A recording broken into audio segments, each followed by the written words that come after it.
عليكم ورحمة الله وبركاته. معلم وناكسن 4 وناكسن maalinta beri ah ee bishu tahay 10ka bisha 10aad ee 2024 sanad walba hay'adda caafimaadka adduunka waxay maalintan u qoondeysay in la isxasuusiyo muhiimadda ay leedahay caafimaadka ama badqabka dhimirka ama maskaxda. sidaan la socono ee ay hay'addu ku qeexday caafimaadka maskaxda waxay ku sheegtay xaalad hadii uu xukmayo oo qofku hadii uu xukmayo awood u leeyahay ama uu well-being u yahay in uu ka fayo yahay oo ka bad qabo waxyaalaha ay ka mid tahay stresska ama hadii uu xukmayo isku buuqa sida oo kale qofku uu awood u leeyahay in uu wax baran karayo si fiican u shaqaysan karayo bulshadana wax ku soo kordhin karayo ومركل اللي يقف كاسي عافمادك دمركيسو وحوي وناكسين yahay markaas iyada oo taas hadii ay xukun maayo laga duulayo ayaa hadana waxa la eega quality of life-ka iyo heerka nolosha qofku sida ay tahay su'aalahan oo kale qof baa jira intaas ma haysta laakiin si aan awood u lahayn in uu shaqaysto aan awood u lahayn in uu fursado helo oo ma aragtay wali stable oo dhinacii magarasa disable ka ah dhaqaalaha oo imika hadii aad u tahay definition-kii guud ee caafimaadka hay'adda caafimaadku adduunku ay bixin jirto waxay ku soo dartay oo kale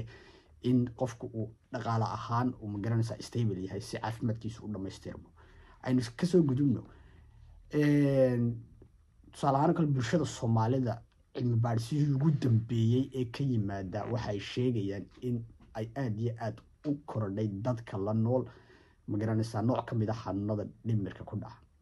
statistics waxay sheegaysaa inta u dhaxaysa 70% ilaa 80% 87.1 dadka Soomaalida ah in ay la nool yihiin xaalado magaranaysa caafimaad darro oo dhanka hadii uu xukmayo maskaxda tusaalahaan oo kale qaar waxay la nool yihiin waxa loo yaqaan panic disorder-ka oo wax lagu qiyaasaa ilaa 9.30 kuwa kale waxay la nool yihiin hadii uu xukmayo anxiety oo ilaa 4.30 ilaa 5.30 ah kuwa kale wali waxay la nool yihiin hadii uu xukmayo depression oo nolosha adag iyo hadii uu xukmayo waxyaalaha ku xeeran dadka Soomaalida ah ayaa magaranaysa sahlaya in depression ku ilaa 2.20 haado wali dadka Soomaalida 9.30 kamid ah waxay la dhibaatoonayaan PTSD maaragtay oo waxa weeye waxa traumooyin fara badan bay soo mareen qaar traumooyin dagaal ahaadaan qaar traumooyin dhaqaale ahaadaan qaar traumooyin nolosha ahaadaan waxa hadaba intii soo biirtay oo maanta sanadii ugu dambeeyay Soomaalida ku soo badatay dadka drugs ka isticmaala noocyadiisa kala duwan substance abuse-ka ah kuwaas oo kala badhka ah bulshada Soomaalida ah ee la dhibaataysan hadii uu xukmayo xanuunada dhimirka oo 3.3 kamid ah dadka la dhibaataysan mid kamid ah xanuunada maskaxda ku dhaca waxa ay sabab u ah in uu ku dhaco xanuunadaasi waxyaalaha substance abuse-ka ay isticmaalaan mid kale ka soo qaad waan ognahay xaaladda caafimaadka ee bulshada Soomaalida way aad iyo aad u liidataa oo waxa weeye way iska magaranaysaa barakaysan tahay dhibaatooyin fara badan baa ka jira marka ay timaado adeegyada caafimaadka oo khilaafyada soo noqnoqda iyo deganaansho la'aanta iyo dhaqaale darro ay hadii uu xukmayo ay ugu wacan yihiin in uu xanuunada dhimirku sii farabatana waxa sidoo kale qayb weyn ka qaata wali dhaqankeena iyo stigmada ah in aan la aqbalin in qofku uu xanuun dhimirka ah la noolaan karayo oo hadii uu xukmayo lagu takooro taasina ay sii badisay waxyaalaha dhaqankeena aaminsanahay iyo caadooyinkaasi in ay bulshada aad iyo aad hadii uu xukmayo ay ugu sii fido oo hadii qofku xitaa uu maskaxiyan u dhibaataysan yahay ay dhici karayso in aanu raadsan adeeg caafimaad maadaama uu ka warwarsan yahay waxyaalaha hadii uu xukmayo dhaqanka iyo sidoo kale aqoonteena oo kooban oo ma aragtay aynu isku khaldayno xanuunadii dhimirka ku dhacay oo aynanu kala saari karin oo xanuun kasto dhimirka ku dhacay aynu naqaano in uu qofku waashay ama hadii uu xukmayo miirkiisa imaankiisa uu ka tagay waxa markaas tusaalahaan kale waxa iyaduna aad iyo aad wax laga warwara ah in guud ahaan Soomaalida mental health infrastructure-ka ama magaranaysa adeegyada caafimaadka maskaxda uu aad iyo aad u adag yahay in la helo oo uu magaranaysa fan ahaan uu hooseeyo adeegaana hooseeyo tusaalahaan waxa la yiraahdaa 0.5 ayaa psychiatrist bed ba hospitaalada yaala tusaalahaan kale 100,000 qof meesha ay ku nool yihiin ama hospitaalka u adeega 100,000 qof eber dhibic 5 baa loo qoondeeyey dadka la dhibaataysan haddii eebba xukmaayo xanuunada ku dhaca dhimirka. taas waxayna tusaa in aan aada iyo aad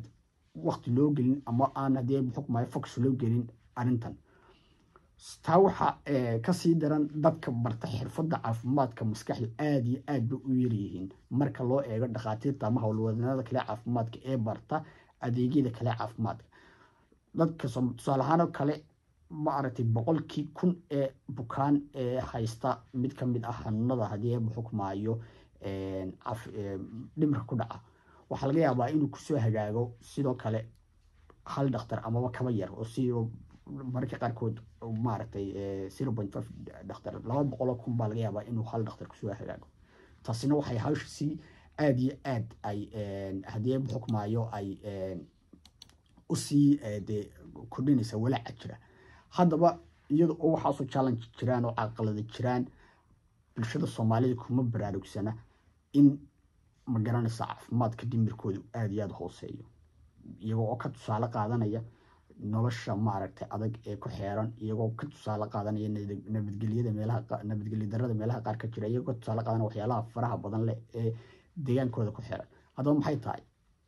sanadkan waxaa muhiim ah in aynu isxasuusino oo aynu haddii eebba xukmayno aynu ma garanaysaa dareenno muhiimadda ay leedahay in aynu ku baraarugno caafimaadka maskaxda oo aynu dadkeena la dhibaataysan caafimaadka maskaxda aynu haddii eebba xukmayno caawino, in aynu kordhino wacyigelinaha la xidhiidha badqabka iyo haddii eebba xukmaayo wax ka ogaanshaha caafimaadka maskaxda,